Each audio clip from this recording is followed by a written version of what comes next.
नाशिक धर्मांतरण प्रकरण. मुख्य सूत्रधार निदा खानला छत्रपती संभाजीनगरमधून अटक. जाणून घेऊयात सविस्तर वृत्तांत.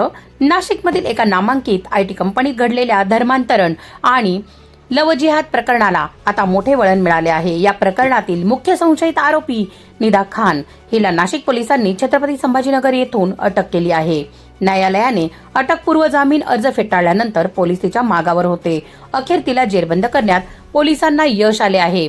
नाशिकमधील एका आयटी कंपनीत काम करणाऱ्या महिला कर्मचाऱ्यांचा लैंगिक व मानसिक छळ करणे तसेच त्यांच्यावर धर्मांतरणासाठी दबाव टाकल्याचा गंभीर आरोप निदा खानवर आहे. या प्रकरणी मुंबई नाका पोलीस ठाण्यात गुन्हा दाखल करण्यात आला असून तपासादरम्यान निदा खान या संपूर्ण रॅकेटची मास्टरमाइंड असल्याचे समोर आले होते. या खळबळजनक प्रकरणात आतापर्यंत 6 पुरुष आरोपींसह कंपनीची HR अश्विनी चैनानी हिला देखील अटक करण्यात आली आहे. निदा खानच्या अटकेसाठी पोलिसांची पथके विविध ठिकाणी छापेमारी करत होती. तांत्रिक विश्लेषण आणि गुप्त माहितीच्या आधारे पोलिसांनी तिला छत्रपती संभाजीनगरमधून शोधून काढले.